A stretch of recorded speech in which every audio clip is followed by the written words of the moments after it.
Баршаларыңызға ассалаумалейкум, сіздермен бірге Жансая каналыма қош келдіңіздер. Бүгін мен сіздерге Canva приложениесінде 5-10 минуттың ішінде метриканы жасаудың ең оңай жолымен бөлісетін боламын.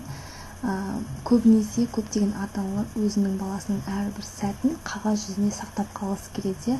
Қай күні дүниеге келді, аптаның қай күнінде дүниеге келді, қай жылы, ненің жылында дүниеге келді, соның барлығын есте сақтау кейде мүмкін емес, әсіресе көп балаңыз болып жатса, соның бір оңай жолы ол метрика арқылы сақтап алу. Бізге метрика жасау үшін алдымен canva.com деген приложение қажет болады. Компьютер не болмаса, ноутбугыңыз болса, Google-ға canva.com деп жазсаңыз, осы Canva-ның басты беті сізге шығатын болады. Егер сізде ноутбук, компьютер болмаған жағдайда, онда телефоныңызға Canva приложениясын App Store не болмаса, Play Market арқылы көшіріп алып, жұмыс жасай берсеңіз болады. Екі варианты да сізге ыңғайлы болады. Ендеше кеттік, көп сөз бой қояйын. Метрика жасау үшін алдымен мына поиск іздеу бөліміне метрика деп жазып аламыз. Сол кезде сізге бірнеше варианттар шығатын болады. Бізге көрсетілген метрика бойынша 104 шаблон шықты. Әр қайсысын іздеп отырудың қажеті жоқ. Бірінші Оливия деп шығып тұр. Соны жұмыс жасау бетіне көшіріп аламыз.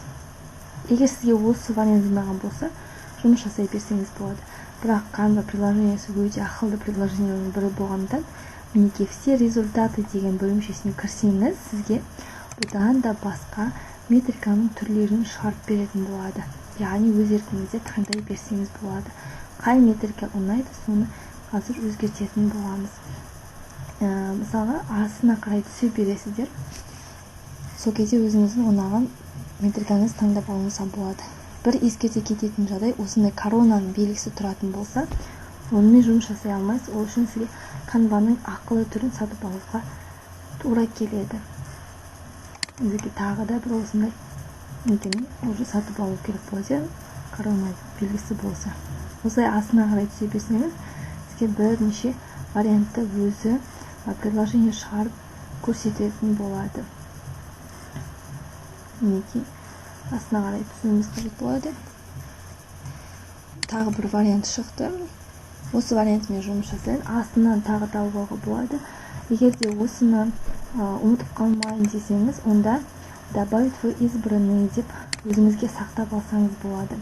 Избранныйларды избранное деген бөлімшесіне кіру арқылы өзіңіздің ұнатқан бірнеше метрикаңызды сақтап алсаңыз болады. Мінекей жәнегі осындай шаблоны бөлімшесінде осындай Артурдікі, осындай метрикаларды маған ұнаған болады. Мен оларды өзімнің избранный бөлімшеме сақтап алдым. Мен сіздерге енді бірінші тұрған Андрюшаны қалай өзіңіздің балаңызға сәйкестендіріп өзгертіп алуға болады, соны жолымен көрсетейін. Ендеше кеттік. Бірінші Андрюша дегеннің орнына өзіміздің баламыздың атын жазып аламыз. Енді осыны белгілеп алып, шрифтің түрін өзгертіп алсаңыздар болады. Мына жерден өлшемін өзгертіп алсаңыз болады. Түсін өзгертіп алсаңыз болады. Мына суретте көрсетілгенде фотоның өзінде экран бетіне көрсетілген фотолардың түсін таңдап алсаңыз болады. Негізгі түстерді таңдап алсаңыз болады. Және де үшінші варианты, төртбұрышы плюсы бар төртбұрышты бассаңыз, сізге әртүрлі варианттарды таңдап алуыңызға болады. Негені жылжыманы жылжытсаңыз, әрі-бері сол кезде сіздің түсіңіз өзгеріп тұратын болады. Неге? Кейіннен, егер бұл жазу сізге қарапайым болатын болса, белгілеп алып жырныйды және курсивті қоссаңыз болады. Кейіннен тағы айта кететін жайттар. Мысалға, бір суретті удалить алдыңыз, оны қайтарып алу үшін отменить батырмасын бассаңыз жеткілікті болады. Мына жерде балаңыз қай күні дүниеге келді, аптаның дүйсенбі күні дүниеге келді делген. Мына жерде өздеріңіздің аты жөндеріңізді жазып, түстерін өзгертіп алсаңыздар болады. Және де мына жерде өзіңіздің балаңыздың фотосын қою үшін алдымен негізгі фотоны өшіріп аламыз да загрузки бөліміне кіріп загрузить файлды бассаңыз, өзіңіздің телефоныңыздағы мысалы қажетті фотоларды көшіріп алсаңыз болады. Мен алдын ала бір фотоны көшіріп қойдым. Осыны рамканың ішіне енгізіп алсаңыз болады. Бұл жердегі рамканың өзін өзгертіп алуға болады. Ол үшін элементі бөліміне кіреміз, рамка бөлімшесін басамыз, кейіннен өзіңіздің қалаған рамкаңызды таңдап, осы экран бетіне қойсаңыз болады. Неге мысалы мына рамкаға қойсаңыз болады. Жүрекше рамкалар бар. 4 бұрышты неге мынандай жүрекше рамкалар бар. Кез келген рамка түрлерін өзіңіздің қалауыңызша таңдап, осы экран бетіне қоя аласыздар, құрметті оқырмандар. Неге қаласын өзгертіп жазып қойсаңыздар болады.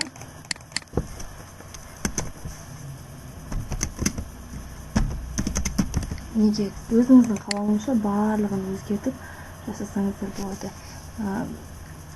Осыны кейіннен шығарып алсаңыздар да болады. Енді сіздерге бұндай вариант ұнамады делік, өзіңіз жазғыңыз келіп тұр. Ол үшін еще одна страница дегенді басып, өзіңіздің қалауыңызша және метриканы жасап алсаңыз болады. Неге дайын бір ақ бет шықты, ақ фонды да жасасаңыз болады. Жоқ, маған ақ фон ұнамайды десеңіз, онда жәнегі фон деген бөлімшені басу арқылы өзіңізге ұнаған бір фонды жылжытпаны жылжыту арқылы мынандай өзіңізге ұнаған бір фонды таңдап алсаңыз болады. Оңыз болса көк фонды таңдау арқылы, осындай бір фон, әдемі бір фондарды таңдап алсаңыз болады. Мен ақ фонды жасай берейін, анық көріну үшін. Енді элементі бөліміне барамыз да, на поиск бөліміне малыш деп жазамыз. Сол кезде сізге бала дүниеге келген кезде метрикада тұратын әртүрлі суретте шығады. Тағы да осындай коронаның белгісін таңдамаймыз, себебі осы суретті шығарып алу барысында Canva жазу айқын көрініп қалатындықтан осындай стандарт түрлерін қолданып жүрсеңіздер болады. Бұлардың өзін, графикалардың өзін ақырындап осылай жылжытып алсаңыздар болады. Мен өзім көбінесе Canva мен ноутбукпен, компьютермен істейтіндіктен мышкамен қолдану өте жеңіл. Телефонда қалай екенін білмедім, айта алмаймын. Осылай ақырындап өзгертіп жасай берсеңіздер болады. Неге бір рамкасын жасап алдық. Келесі текст жазу керек болса, текст бөліміне кіреміз. Атын жазған кезде мысалға бірінші тұрғанын добавить глагол, соны қолдансаңыздар болады. Бұл үлкен жазу. Бірден үлкен қылып көрсетіп береді сізге. Түсін өзгертіп аламыз. Ал егер кішкентай жазу қажет болатын болса, мысалы біздің бақытымыз деп, мысалы бұны белгілеп аламыз да, курсивқа саламыз. Кішкене өзгертеміз, түсін өзгертіп алсақ болады. Неге осылай жасаймыз.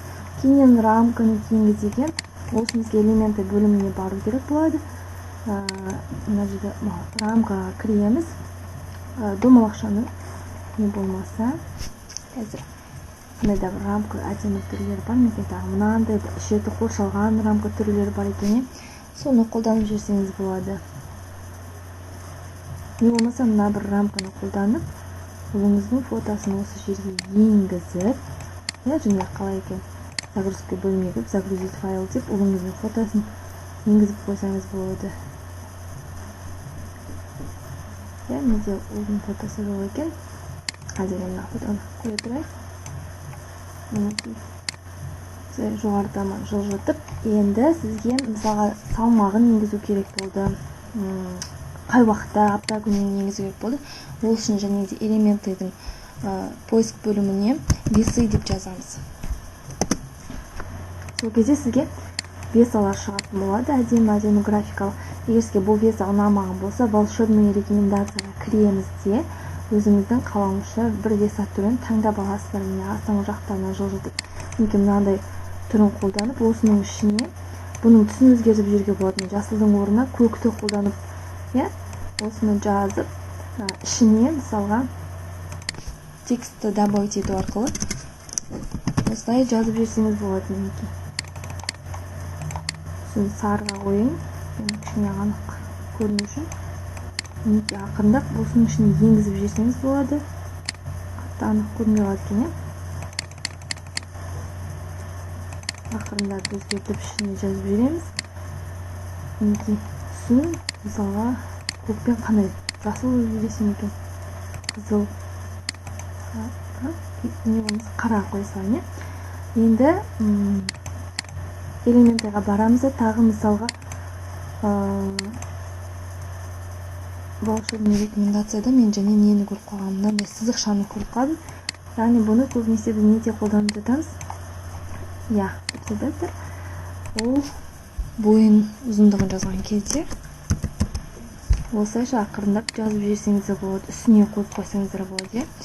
Енді керек еместерді дәлтеп тастаймыз. Енді келесі бізде тағы не қосқымыз келіп тұр.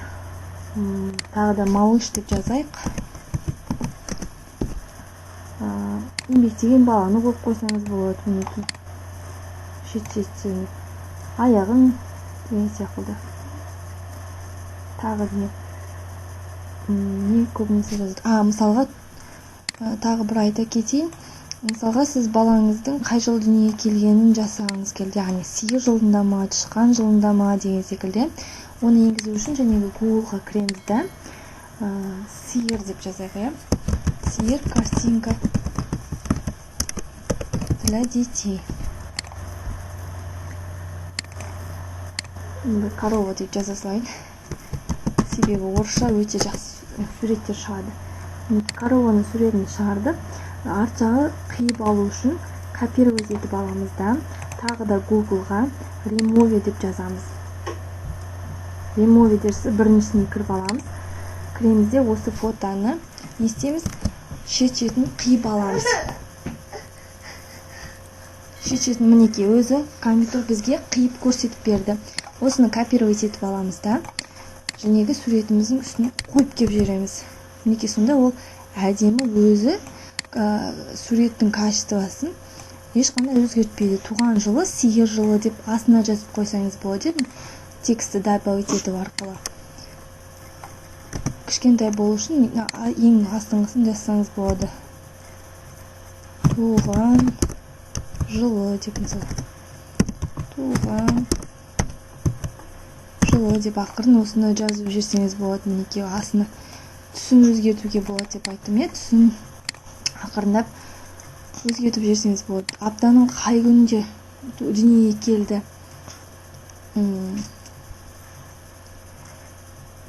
Неге қазір? Мысалға 11.02.2021 деп жазып,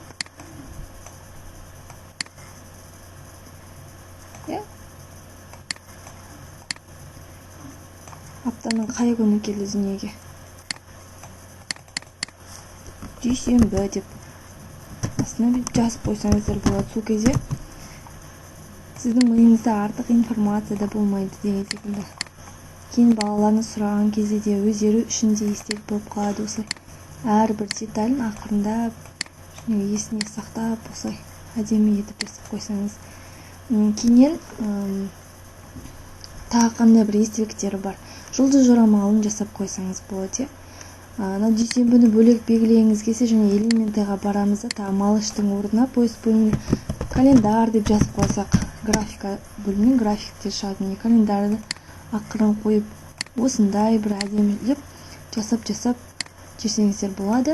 Мінекей ары қарай сәндеу, қандай да бір варианттарды өз еріктеріңізбен алып, жаймен деп жасай берсеңіздер болады. Құрметті оқырмандар, менің ұсынып отырған сіздерге осындай метрика түрі. Егер ұнап жатқан болса, қандай да бір пайдалы ақпарат алған болсаңыз, лайк, комментариймен білдіріп кетсеңіздер болады. Мінекей осы малыш бөлімінен де өте әдемі суреттерді таңдап алып, соларды ақырындап жасап қойсаңыздар болады. Мінекей мынандай суреттерін алып, жоғары жақтарға іліп қойып деген сияқты өзіңіздің идеяңыз, фантазияңыз бойынша жасай берсеңіздер болады. Құрметті оқырмандар, тағы да егер тіркелмеген болсаңыздар, каналыма тіркеліп қойыңыздар. Келесі видеоларда кездескенше. Сонымен қатар, егер де метриканы жасап жатқан болсаңыздар, комментарий бөліміне мен сіздің осы видеоңыз бойынша метриканы жасаған едім деп жазып кетсеңіз, мен өте қатты қуанып қалғанмын. Сіздерге алғысым шексіз менімен бірге болғандарыңыз үшін. Келесі видеоларда кездескенше сау саламатта болыңыздар.